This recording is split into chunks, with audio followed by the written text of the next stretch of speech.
Hello दोस्तों, स्वागत है आप सभी का आपके अपने यूट्यूब चैनल एजुकेटेड भारत में। दोस्तों, आज इस वीडियो में हम इकोनॉमिक्स का एक और इम्पॉर्टेंट टॉपिक देखेंगे जो है भुगतान संतुलन।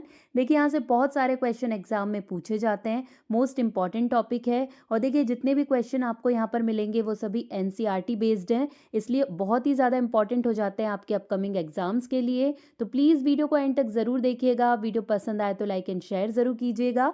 अगर आपने अभी तक चैनल को सब्सक्राइब नहीं किया है तो प्लीज़ चैनल को सब्सक्राइब करके बेल आइकन ज़रूर प्रेस कर लीजिए। देखिए, इकोनॉमिक्स की प्लेलिस्ट भी बना दी गई है तो आप वहां जाकर भी ये देख सकते हैं। चलिए स्टार्ट करते हैं। फर्स्ट क्वेश्चन देखिए, राष्ट्रीय ऋण का एक भाग विदेशी ऋण होता है, उसे किस प्रकार परिभाषित किया जाता है?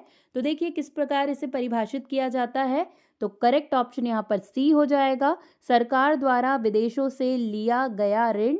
देखिए, राष्ट्रीय ऋण का एक भाग विदेशी ऋण होता है जिसे बाहरी ऋण कहा जाता है। विदेशी ऋण किसी देश की सरकार या संगठन द्वारा किसी दूसरे देश की सरकार या निजी ऋणदाताओं से लिया गया ऋण होता है। देशों का समूह जो व्यापारिक साझेदारी के लिए एक साथ आते हैं उन्हें कहा जाता है। तो देखिए, ऐसे देशों का समूह जो व्यापारिक साझेदारी के लिए एक साथ आते हैं उन्हें क्या कहते हैं? तो करेक्ट ऑप्शन यहाँ पर उसका ए हो जाएगा, उसे व्यापारिक संघ कहा जाता है। विदेशी बाजार में उत्पाद की घरेलू बाजार से कम कीमत पर बेचने के तरीके को कहते हैं। तो देखिए इस तरीके को क्या कहते हैं? तो यहाँ पर करेक्ट ऑप्शन सी हो जाएगा, इसे डंपिंग कहा जाता है। देखिए, विदेशी बाजार में घरेलू बाजार से कम कीमत पर उत्पाद बेचने को डंपिंग कहते हैं। ये अंतर्राष्ट्रीय व्यापार में की जाने वाली एक प्रथा है। डंपिंग में कोई देश या कंपनी अपने उत्पाद को घरेलू बाजार से कम कीमत पर निर्यात करती है। रुपए की पूर्ण परिवर्तनीयता का अर्थ है। तो देखिए क्या अर्थ है इसका? तो यहाँ पर करेक्ट ऑप्शन डी हो जाएगा, रुपए एवं विदेशी मुद्राओं के बीच की विनिमय दर का बाजार ताकतों के माध्यम से निर्धारण करना, ये रुपए की पूर्ण परिवर्तनीयता का अर्थ है। देखिए, रुपए की पूर्ण परिवर्तनशीलता का मतलब है रुपए की विनिमय दर को बाजारों की ताकत पर छोड़ दिया जाए, बिना किसी नियामक हस्तक्षेप के रुपए को अन्य मुद्राओं में और अन्य मुद्राओं को रुपए में बदला जा सकता है। एसडीआर का पूरा नाम क्या है? तो देखिए यहाँ पर क्या करेक्ट ऑप्शन हो जाएगा? तो यहाँ पर इसका करेक्ट ऑप्शन बी है, स्पेशल आहरण अधिकार, यानी कि स्पेशल ड्राइंग राइट्स, एसडीआर इसे कहा जाता है। देखिए, एसडीआर का फुल फॉर्म है स्पेशल ड्राइंग राइट्स। यह अंतर्राष्ट्रीय मुद्रा कोष द्वारा बनाई गई एक आर्टिफिशियल करेंसी है। इसका इस्तेमाल आंतरिक लेखांकन के लिए किया जाता है। विदेशी संस्थाओं द्वारा भारतीय कंपनियों के शेयर एवं बॉन्ड खरीदने को कहते हैं। तो देखिए इसे क्या कहा जाता है जब विदेशी संस्थाएं भारतीय कंपनियों के शेयर और बॉन्ड खरीदते हैं? तो देखिए यहाँ पर इसका करेक्ट ऑप्शन बी हो जाएगा, पोर्टफोलियो निवेश इसे कहा जाता है। देखिए, विदेशी संस्थाओं द्वारा भारतीय कंपनियों के शेयर और बॉन्ड खरीदने को विदेशी पोर्टफोलियो निवेश या एफपीआई या विदेशी संस्थागत निवेश एफआईआई कहते हैं। यह एक ऐसा तरीका है जिससे निवेशक विदेशी अर्थव्यवस्था में हिस्सा ले सकते हैं। निजी निवेश को कहा जाता है। तो देखिए क्या कहा जाता है निजी निवेश को? तो करेक्ट ऑप्शन डी हो जाएगा, प्रेरित निवेश कहा जाता है निजी निवेश को। देखिए, प्रेरित निवेश को निजी निवेश कहा जाता है। यह आय और लाभ की मात्रा पर निर्भर करता है। प्रेरित निवेश आय या आर्थिक गतिविधि के स्तर में बदलाव के साथ बदलता रहता है। आय बढ़ने पर यह बढ़ता है और आय घटने पर यह घटता है। किसी देश का अन्य देश के साथ मौद्रिक आदान प्रदान के वार्षिक लेखा जोखा को कहा जाता है। तो देखिए क्या कहा जाता है इसे? तो यहाँ पर करेक्ट ऑप्शन सी हो जाएगा, इसे भुगतान संतुलन कहा जाता है। देखिए, किसी देश का अन्य देशों के साथ मौद्रिक आदान प्रदान के वार्षिक लेखा जोखा को भुगतान संतुलन कहते हैं। यह एक लेखा बही की तरह काम करता है जिसमें किसी देश के आने जाने वाले सभी पैसे दर्ज होते हैं। भारत का भुगतान संतुलन ठीक किया जा सकता है। तो देखिए कैसे ठीक किया जा सकता है?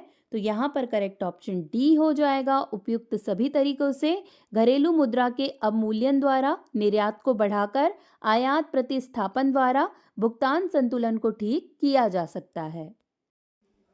निम्न में से कौन सा भारत के चालू खाता भुगतान संतुलन में नहीं आता? तो देखिए कौन सा नहीं आता है, तो करेक्ट ऑप्शन बी हो जाएगा। गैर मौद्रिक स्वर्ण का हस्तांतरण ये भुगतान संतुलन में नहीं आता है। जब कभी घरेलू मुद्रा की विनिमय दर में परिवर्तन होता है उसे कहा जाता है। तो देखिए इसे क्या कहा जाता है, तो यहाँ पर करेक्ट ऑप्शन सी हो जाएगा, पुनर्मूल्यन इसे कहा जाता है। देखिए जब घरेलू मुद्रा की विनिमय दर में आधिकारिक तौर पर बदलाव होता है तो उसे अवमूल्यन या पुनर्मूल्यांकन कहते हैं। अवमूल्यन का मतलब है कि घरेलू मुद्रा का मूल्य कम हो जाना, पुनर्मूल्यांकन का मतलब है कि घरेलू मुद्रा का मूल्य बढ़ जाना। तो जब घरेलू मुद्रा की विनिमय दर में आधिकारिक तौर पर बदलाव होता है तो उसे अवमूल्यन या पुनर्मूल्यांकन कहते हैं। मुद्रा के अवमूल्यन का परिणाम है, तो देखिए क्या परिणाम होगा मुद्रा के अवमूल्यन का, तो यहाँ पर करेक्ट ऑप्शन ए हो जाएगा, निर्यात में बढ़ोतरी और भुगतान संतुलन में सुधार, ये मुद्रा के अवमूल्यन का परिणाम है। देखिए मुद्रा के अवमूल्यन से निर्यात में बढ़ोतरी होती है और भुगतान संतुलन में सुधार होता है। मुद्रा अवमूल्यन का मतलब है कि किसी देश की मुद्रा का बाहरी मूल्य कम करना, इससे आयात महंगा हो जाता है और निर्यात सस्ता हो जाता है, इससे व्यापार घाटा कम होता है।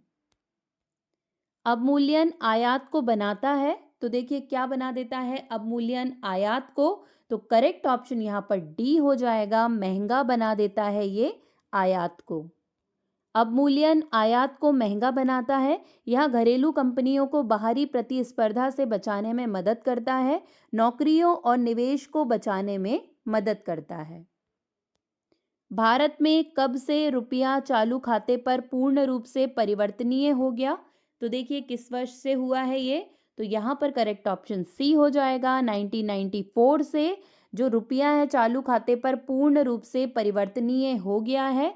देखिए भारतीय रिजर्व बैंक ने वर्ष 1994 में भारतीय रुपये को वस्तुओं और सेवाओं से संबंधित चालू खाता लेन देन में पूर्णतः परिवर्तनीय बना दिया है। अवमूल्यन की वजह से आंतरिक मूल्यों में होता है, तो देखिए आंतरिक मूल्यों में क्या हो जाता है, तो करेक्ट ऑप्शन यहाँ पर इसका सी हो जाएगा, कोई परिवर्तन नहीं होता है। अस्थिर विनिमय दर को और क्या कहा जा सकता है, तो देखिए अस्थिर विनिमय दर को और क्या कह सकते हैं, तो करेक्ट ऑप्शन यहाँ पर ए हो जाएगा, इसे लचीली विनिमय दर कहा जा सकता है। देखिए अस्थिर विनिमय दर को लचीली विनिमय दर भी कहा जाता है। यह एक ऐसी विनिमय दर व्यवस्था है जिसमें किसी देश की विनिमय दर में लगातार उतार चढ़ाव होता रहता है। इस व्यवस्था में सरकार किसी भी आधार मुद्रा के मुकाबले विनिमय दर को स्थिर करने की कोशिश नहीं करती है। इनमें से कौन सा निर्यात प्रोत्साहन से संबंधित नहीं है, तो देखिए कौन सा निर्यात प्रोत्साहन से संबंधित नहीं है, तो करेक्ट ऑप्शन सी हो जाएगा, सहकारी विपणन समिति, ये निर्यात प्रोत्साहन से संबंधित नहीं है। व्यापार नीति के अंतर्गत आता है, तो देखिए क्या आता है व्यापार नीति के अंतर्गत, तो करेक्ट ऑप्शन यहाँ पर ए हो जाएगा, आयात निर्यात नीति, ये व्यापार नीति के अंतर्गत आती है। देखिए व्यापार नीति किसी देश की वस्तुओं और सेवाओं के आयात निर्यात को नियंत्रित करने की सरकारी नीति है। इसमें निर्यात को बढ़ावा देना और आयात को नियंत्रित करना शामिल है। दोस्तों वीडियो पसंद आ रहा है तो प्लीज़ एक लाइक ज़रूर कीजिए। आप जानते हैं आप लोगों का लाइक बहुत ज़्यादा मोटिवेट करता है, और प्लीज़ इस वीडियो को 2 एजुकेशनल ग्रुप में ज़रूर से शेयर कर दीजिए। भारतीय आयात बास्केट में किसका सर्वाधिक आयात किया जाता है, तो देखिए इनमें से किसका सबसे ज़्यादा आयात किया जाता है, तो यहाँ पर करेक्ट ऑप्शन सी हो जाएगा, पेट्रोलियम उत्पाद का सबसे ज़्यादा आयात किया जाता है। भारत में सबसे ज़्यादा पेट्रोलियम उत्पादों का आयात किया जाता है।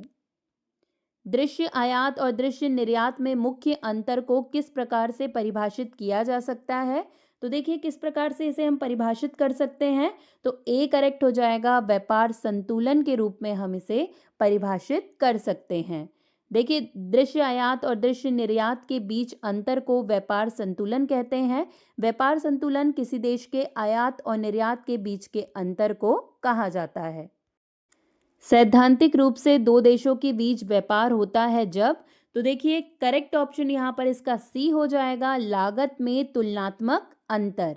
देखिए सैद्धांतिक रूप से दो देशों के बीच व्यापार तब होता है जब दोनों देशों के लिए वस्तुओं का लागत अनुपात अलग अलग होता है। इस स्थिति में दोनों देशों में से एक को उस वस्तु के उत्पादन में विशेषज्ञता हासिल होती है। फेरा एक्ट को भारत में किसके द्वारा प्रतिस्थापित किया गया? तो देखिए किसके द्वारा इसे प्रतिस्थापित किया गया? तो यहाँ पर करेक्ट ऑप्शन बी हो जाएगा, फेमा के द्वारा फेरा एक्ट को प्रतिस्थापित किया गया। देखिए विदेशी मुद्रा प्रबंधन अधिनियम या फेमा एक आधिकारिक अधिनियम है जो विदेशी मुद्रा को नियंत्रित करने वाले भारतीय कानूनों को समेकित और सुधारता है। 1973 के विदेशी मुद्रा विनियमन अधिनियम फेरा को 1999 में भारतीय संसद द्वारा निरस्त कर दिया गया और इसे बदलने के लिए फेमा की स्थापना की गई थी। भारतीय निर्यात को बढ़ाने वाले मुख्य कारकों में से एक है, तो देखिए क्या है? तो यहाँ पर करेक्ट ऑप्शन डी हो जाएगा, निर्यात का विविधीकरण। ये भारतीय निर्यात को बढ़ावा देने वाला एक कारक है। सार्वजनिक ऋण में ब्याज डैश का हिस्सा है, तो देखिए किसका हिस्सा है ये? तो यहाँ पर करेक्ट ऑप्शन बी हो जाएगा, सरकार द्वारा भुगतान हस्तांतरण का हिस्सा है सार्वजनिक ऋण में ब्याज। सार्वजनिक ऋण पर लगने वाला ब्याज सरकार द्वारा किए जाने वाले स्थानांतरण भुगतान का हिस्सा होता है। टेलीकॉम क्षेत्र में प्रत्यक्ष विदेशी निवेश की संशोधित ऊपरी सीमा है, तो देखिए कितने प्रतिशत है? तो करेक्ट ऑप्शन यहाँ पर ए हो जाएगा, 49% इसकी सीमा होती है। भारत के विदेशी व्यापार में कैनेलाइज सूची संबंधित है, तो देखिए करेक्ट ऑप्शन यहाँ पर डी हो जाएगा, ऐसे उत्पाद जिन्हें राज्य स्वामित्व कंपनियों द्वारा आयात किया गया हो। इनमें से कौन विदेशी मुद्रा का हिस्सा नहीं है? तो देखिए कौन सा है जो विदेशी मुद्रा का हिस्सा नहीं है? तो करेक्ट ऑप्शन यहाँ पर डी हो जाएगा, विदेशी मुद्रा और प्रतिभूतियां जिन्हें बैंक और कॉरपोरेट समूहों द्वारा अपने पास रखी गई हो वो विदेशी मुद्रा का हिस्सा नहीं है। एफडीआई भारत की ब्याज दरों को किस प्रकार प्रभावित करता है? तो देखिए यहाँ पर करेक्ट ऑप्शन इसका बी हो जाएगा, घटाता है। देखिए एफडीआई भारत की ब्याज दरों को घटाता है। एफडीआई देश की विनिमय दर की स्थिरता, पूंजी प्रवाह में भी सुधार करता है और प्रतिस्पर्धी बाजार बनाता है। विनिवेश क्या है? तो देखिए बहुत पूछा जाता है विनिवेश। करेक्ट ऑप्शन यहाँ पर बी हो जाएगा, सरकारी कंपनियों के शेयर निजी कंपनियों को बेचना, ये विनिवेश कहलाता है। विनिवेश का मतलब है किसी परिसंपत्ति या कंपनी में निवेश को कम करना या बेचना। वह विदेशी मुद्रा जिसकी प्रवृत्ति तीव्र स्थानांतरण की होती है उसे डैश कहते हैं, तो देखिए उसे क्या कहा जाता है? तो यहाँ पर करेक्ट ऑप्शन उसका डी हो जाएगा, उसे उष्ण मुद्रा कहा जाता है। जिस मुद्रा में शीघ्र प्रवास की प्रवृत्ति होती है उसे हॉट करेंसी कहा जाता है। मुद्रा के अवमूल्यन का अर्थव्यवस्था पर क्या प्रभाव होगा? तो देखिए क्या प्रभाव होता है? तो करेक्ट ऑप्शन यहाँ पर डी हो जाएगा, उपयुक्त में सभी। निर्यात को बढ़ावा मिलेगा, आयात में कमी आएगी, आयात प्रतिस्थापन को बढ़ावा मिलेगा, मतलब डी ऑप्शन यहाँ पर एकदम करेक्ट है। नम्य विनिमय दर फ्लेक्सिबल एक्सचेंज रेट के अंतर्गत विनिमय दर को निर्धारित किया जाता है, तो देखिए किससे निर्धारित किया जाता है? तो बी करेक्ट है, विदेशी विनिमय बाजार में मांग आपूर्ति द्वारा निर्धारण किया जाता है। नम्य विनिमय दर या फ्लेक्सिबल एक्सचेंज रेट को आपूर्ति और मांग की बाजार शक्तियों के आधार पर निर्धारित किया जाता है। इसे फ्लोटिंग विनिमय दर प्रणाली भी कहते हैं। लगातार भुगतान संतुलन में घाटे के कारण किसी मुद्रा की विनिमय दर गिरने लगती है, उसे कहते हैं, तो देखिए उसे क्या कहते हैं? ए करेक्ट हो जाएगा, उसे नरम मुद्रा कहा जाता है। लगातार भुगतान संतुलन में घाटे के कारण किसी मुद्रा की विनिमय दर गिरने लगती है, इसे मुद्रा संकट या नरम मुद्रा कहा जाता है। मुद्रा की पैगिंग अप का अर्थ मुद्रा के मूल्य का निर्धारण डैश करना है, तो क्या करना है? तो देखिए बी हो जाएगा, मुद्रा की पैगिंग अप का अर्थ है मुद्रा के मूल्य का निर्धारण निचले स्तर पर करना, मतलब बी ऑप्शन यहाँ पर एकदम करेक्ट है। मुद्रा पैगिंग का मतलब है किसी देश की मुद्रा के मूल्य को किसी दूसरी मुद्रा के मुकाबले तय करना। इसे निश्चित विनिमय दर भी कहा जाता है। मुद्रा पैगिंग के जरिए देश अपनी मुद्रा के मूल्य को स्थिर रखते हैं। किसी देश का अनुकूल भुगतान संतुलन बताता है, तो देखिए क्या बताता है, तो बी करेक्ट हो जाएगा। निर्यात आयात से ज़्यादा है, ये किसी देश का भुगतान संतुलन बताता है। जब किसी देश का निर्यात आयात से ज़्यादा होता है तो उसे अनुकूल व्यापार संतुलन या व्यापार अधिशेष कहते हैं। यह स्थिति किसी देश के भुगतान संतुलन में भी दिखती है। वह देश जो अपनी आय के लिए प्राथमिक वस्तुओं का निर्यात करते हैं, वह देश इनमें से कौन सी स्थिति की ओर उन्मुख होगा, तो देखिए करेक्ट ऑप्शन यहाँ पर सी हो जाएगा, बेरोजगारी में बढ़ोतरी होगी। किसी देश का संतुलित भुगतान संतुलन कब होगा, तो देखिए कब होगा, तो यहाँ पर करेक्ट ऑप्शन बी हो जाएगा। जब घरेलू मुद्रा की मांग आपूर्ति के समान हो तब देश में संतुलित भुगतान संतुलन होगा। किसी देश का भुगतान संतुलन तब संतुलित होता है जब घरेलू मुद्रा की मांग और आपूर्ति बराबर होती है। भुगतान संतुलन खाते में एक तरफा प्राप्ति और भुगतान संबंधित है, तो देखिए किससे संबंधित है, बी करेक्ट हो जाएगा। एक पक्षीय हस्तांतरण से ये संबंधित है। भुगतान संतुलन खाते में एक तरफा प्राप्ति और भुगतान एक पक्षीय हस्तांतरण कहलाते हैं। ये हस्तांतरण एक दिशा में होते हैं और दूसरी दिशा में कोई रिजर्व फ्लो या पुनर्भुगतान दायित्व नहीं होता है। भारत में मुद्रास्फीति की उच्च दर के परिणाम स्वरूप यूएस डॉलर होगा, तो देखिए क्या होगा, तो डी करेक्ट हो जाएगा। अधिमूल्यित होगा यूएस डॉलर। किस प्रकार के विदेशी निवेश को जोखिमपूर्ण माना जाएगा, तो करेक्ट ऑप्शन यहाँ पर बी है। पोर्टफोलियो निवेश को जोखिमपूर्ण माना जाएगा। उत्पाद शुल्क डैश लगता है, तो देखिए यहाँ पर करेक्ट ऑप्शन क्या होगा, तो यहाँ पर इसका करेक्ट ऑप्शन है बी। वस्तुओं के उत्पादन पर उत्पाद शुल्क लगता है। उत्पाद शुल्क एक प्रकार का कर है जो वस्तुओं के उत्पादन, लाइसेंसिंग और बिक्री के लिए लगाया जाता है। उत्पाद शुल्क एक अप्रत्यक्ष कर है जो वस्तुओं के उत्पादकों द्वारा भारत सरकार को दिया जाता है। निम्नलिखित में से कौन सा खाता भुगतान संतुलन के अंतर्गत नहीं आता, तो देखिए कौन सा खाता है जो भुगतान संतुलन के अंतर्गत नहीं आता, तो यहाँ पर सी करेक्ट हो जाएगा। आधिकारिक आरक्षण खाता, ये भुगतान संतुलन के अंतर्गत नहीं आता है।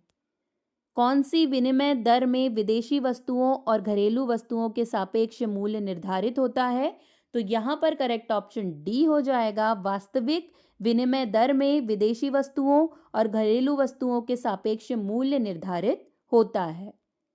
कौन सी विनिमय दर है जिसमें किसी विदेशी मुद्रा के एक यूनिट को घरेलू मुद्रा के परिप्रेक्ष्य में परिभाषित किया जाता है, तो देखिए यहाँ पर करेक्ट ऑप्शन इसका बी हो जाएगा। नाम मात्र विनिमय दर है जिसमें किसी विदेशी मुद्रा के एक यूनिट को घरेलू मुद्रा के परिप्रेक्ष्य में परिभाषित किया जाता है। देखिए नाम मात्र विनिमय दर किसी विदेशी मुद्रा की एक इकाई को घरेलू मुद्रा के संदर्भ में परिभाषित करने का एक तरीका है। इसे ई से दर्शाया जाता है। एफडीआई का पूरा नाम है, तो देखिए एफडीआई का पूरा नाम क्या है, तो यहाँ पर करेक्ट ऑप्शन इसका बी हो जाएगा। विदेशी प्रत्यक्ष निवेश यानी कि फॉरेन डायरेक्ट इन्वेस्टमेंट इसका पूरा नाम है। देखिए एफडीआई का पूरा नाम फॉरेन डायरेक्ट इन्वेस्टमेंट है। यह किसी विदेशी संगठन में स्वामित्व हिस्सेदारी खरीदने की प्रक्रिया या कार्य को संदर्भित करता है। निवासी जिसका मौद्रिक लेन देन भुगतान संतुलन प्रणाली के तहत दर्ज किया जाता है में डैश शामिल है, तो देखिए इसमें क्या शामिल है, तो करेक्ट ऑप्शन डी हो जाएगा। उपरोक्त सभी मतलब सरकारी एजेंसियां, व्यक्ति, कंपनी, ये सभी इसमें शामिल है, तो डी ऑप्शन यहाँ पर एकदम करेक्ट है। भुगतान संतुलन खाते के घटक डैश हैं, तो देखिए क्या है इस खाते के घटक, तो यहाँ पर करेक्ट ऑप्शन इसका सी हो जाएगा। मतलब ए और बी दोनों। पूंजी खाता, चालू खाता, ये भुगतान संतुलन खाते के घटक हैं। भुगतान खाते का संतुलन डैश पर विदेशी मुद्रा के प्रभाव को रिकॉर्ड करता है, तो किस पर करता है देखिए, तो यहाँ पर करेक्ट ऑप्शन इसका बी हो जाएगा। क्रेडिट पक्ष पर या क्रेडिट साइड पर भुगतान खाते का जो संतुलन है वो विदेशी मुद्रा के प्रवाह को रिकॉर्ड करता है। भुगतान संतुलन खाता क्रेडिट पक्ष पर विदेशी मुद्रा के प्रवाह को रिकॉर्ड करता है। स्वायत्त लेनदेनों के घाटे और अधिशेष को कवर करने के लिए किए गए लेनदेन को डैश कहा जाता है। तो देखिए इसे क्या कहा जाता है, तो करेक्ट ऑप्शन यहाँ पर ए हो जाएगा। इसे समायोजित लेनदेन कहा जाता है। देखिए स्वायत्त लेनदेन के घाटे या अधिशेष को कवर करने के लिए किए गए लेनदेन को समायोजन लेनदेन कहा जाता है। अब बारी है लास्ट क्वेश्चन की। भुगतान संतुलन की गणना डैश लेखा प्रणाली का उपयोग करके की जाती है। तो देखिए किसका उपयोग करके की जाती है, तो करेक्ट ऑप्शन यहाँ पर बी हो जाएगा। डबल एंट्री लेखा प्रणाली का उपयोग करके की जाती है। देखिए भुगतान संतुलन के तहत लेनदेन को ट्रैक करना डबल एंट्री अकाउंटिंग सिस्टम के समान है। सभी लेनदेन में एक डेबिट एंट्री और एक संबंधित क्रेडिट एंट्री होती है। यहीं पर दोस्तों हमारे सारे क्वेश्चंस कंप्लीट होते हैं। वीडियो आपको कैसा लगा कमेंट में ज़रूर बताइएगा, और किन टॉपिक पर वीडियो चाहिए है ये भी ज़रूर से कमेंट कीजिए। दोस्तों आज के लिए बस इतना ही। अगर वीडियो पसंद आया है तो लाइक एंड शेयर करना बिल्कुल भी मत भूलिए। चैनल को सब्सक्राइब नहीं किया है तो चैनल को सब्सक्राइब करके बेल आइकन ज़रूर प्रेस कर लीजिए। आज के लिए बस इतना ही। अब आपसे मुलाकात होगी नेक्स्ट वीडियो में। तब तक के लिए पढ़ते रहिए, आगे बढ़ते रहिए। जय हिंद, जय भारत।